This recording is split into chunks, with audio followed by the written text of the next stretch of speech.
Hello, everyone, and welcome to Nozzlehead Extra Innings. This is a segment piece that we're adding to the Nozzlehead channel here where we discuss some of the topics that are in addition to some of the things we already have up, and we really want to kind of dive into topics that are current and important to you out into the field. And so I'm Brady Kapler, Tech Service Rep for BASF here in Nebraska. I'm Jared Roskamp, Tech Service Rep for Missouri and Illinois. Today's episode, we're going to dive into a common topic Brady and I are dealing with some of the product shortages that we're seeing in the market today, and that's alternative herbicides for products that we can't get.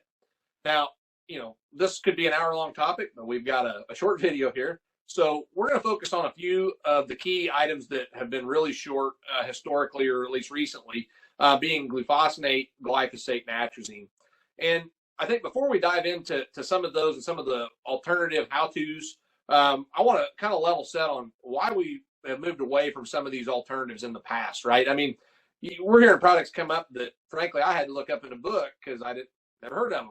And in reality, we got to go back and remember that all those alternatives, they still exist on the market, but we moved away because we've got better products today that are market leaders because of their performance, right? We've got better weed control with these products that we're short on than maybe some of these alternatives. And secondly, I think one of the things that come to the top of my mind would be crop safety.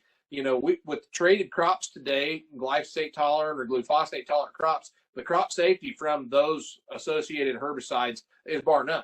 And so I think that set a new bar. So as we go backwards in time, we just want to level set here and get our expectations proper for these alternative brands.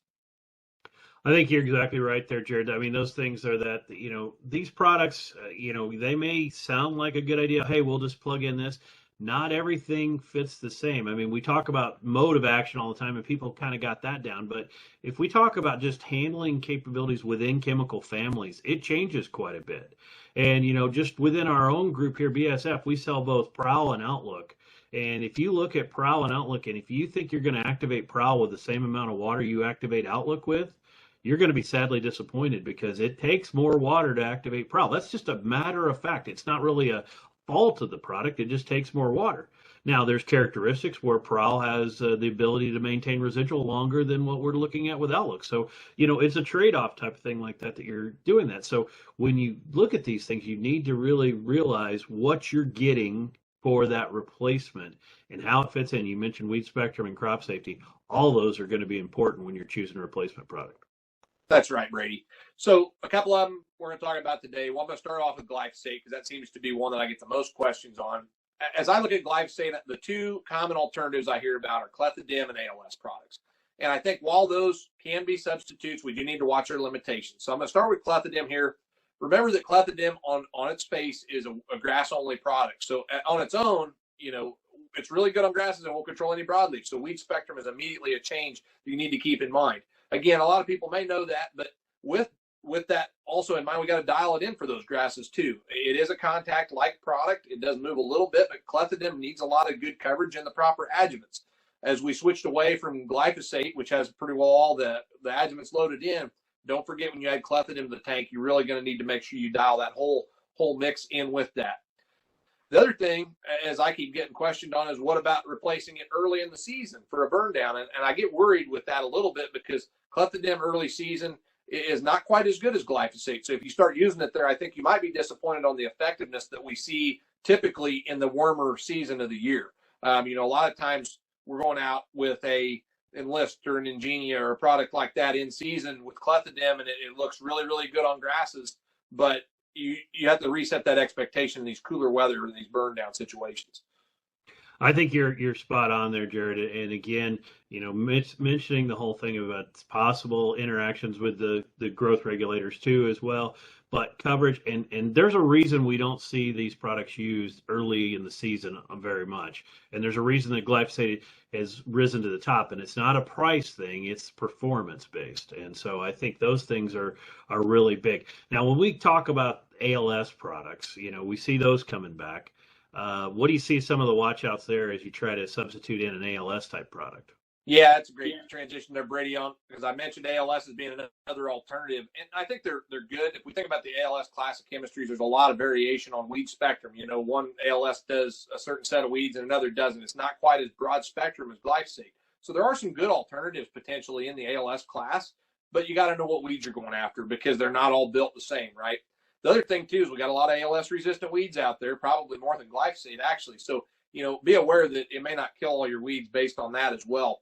And then lastly, we often forget, especially if we're trying to substitute it in corn. That's one where I've seen like an accent type product go in there to clean up some grasses. We got to watch our crop safety and how far into the season we can go, because there is some crop symptomology associated with the wrong windows of time with these ALS products, and even how late in the year we can go due to some carryover concerns. So again, we may have a nice fit with some of these ALS products, but they're maybe not going to be quite as easy to use as that glyphosate was. So it's going to take a little bit more management. Yeah, and don't think that you're going to get the type of grass control you got with glyphosate with an ALS product. I mean, you got to be realistic with that. You're going to get it, but you've got to have those grasses when they're small and they're actively growing. If you get foot tall grass, your ALS products are that's a tall order for an ALS product to go after foot tall grass, no matter pretty much whichever one you're using. That's just not something they were designed to and capable of doing with their type of mode of action. Glyphosate is a really good, I had an old weed science mentor tell me and taught me that basically, even after all the broadleaf weeds are resistant to glyphosate, it'll still be the best grass killer that we have. And so it is a fantastic grass material, and it's something that we do that. Now, we talk about glufosinate too. Sometimes that comes up as obviously one of the big products we've got a shortage of. And glufosinate and Liberty, one thing we say here right now in this part of the season early on is probably not a product that we're looking at a whole lot, because that's not the best use of that product early on based on temperature, humidity, different factors that increase and improve the performance of glufosinate. And so we kind of want to focus that probably back to some of our other products. And we've got some other videos that go this direction, and that is Sharpen and Verdict and the Kicksor type products for burn down. They're much better positioned for that based on temperature and everything else early on burn on. And then we've mentioned earlier the growth regulators as well.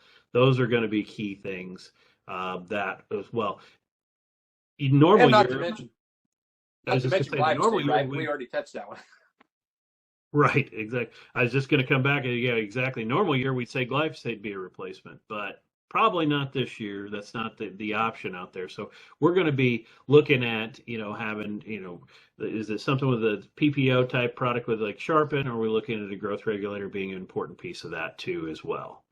Now, go ahead. I think the watchouts there, Brady, if as we switch to those alternatives, is dialing it in properly, right? Making sure you know what your weeds are. If you're using a growth regulator, make sure you follow all those guidelines, right, to get that application out. So if you've never used those auxins before, go out and do the trainings and get all that done, because that may be where you end up this year.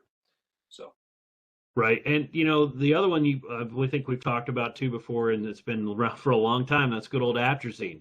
And it's real easy to say, oh, we'll just replace it with this. And you see maybe a few products don't come out with Atrazine anymore, so you don't think you need it. But when you're trying to replace Atrazine, what's going to happen? Well, it's got a very unique fit, as I think. And down here, we seem to use a lot of it, right? And so the crop safety in corn on a post-emerge standpoint is really going to be hard to replace. There's other products on the market today making claims that, they do the same thing, but Atrazine is unique, and it's actually still used today because of how good it works. So if you're using things like a metribuzin or a simazine that may come out and do something similar, watch, that's going to be pre-only, and so you get some limitations there. And, I think there's some other products that act like Atrazine on a post side, but don't do the same thing. So just got to watch out and know what you're getting when we start to all use these alternatives, especially in the Atrazine realm. That's going to be another really difficult one to find a true replacement for.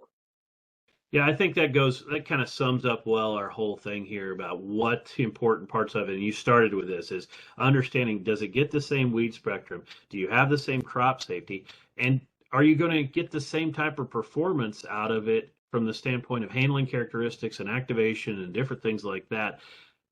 Are you sure it's going to replace what you think you're doing it with, type of thing? There may be a reality, and at some point you can get what you can get, and that's what you're working with. But you also have to set your expectations correctly with that, and that is there might be some gaps in your weed control thing that you're going to have to address this fall, next year, whatever type of thing that you weren't able to achieve this year as well.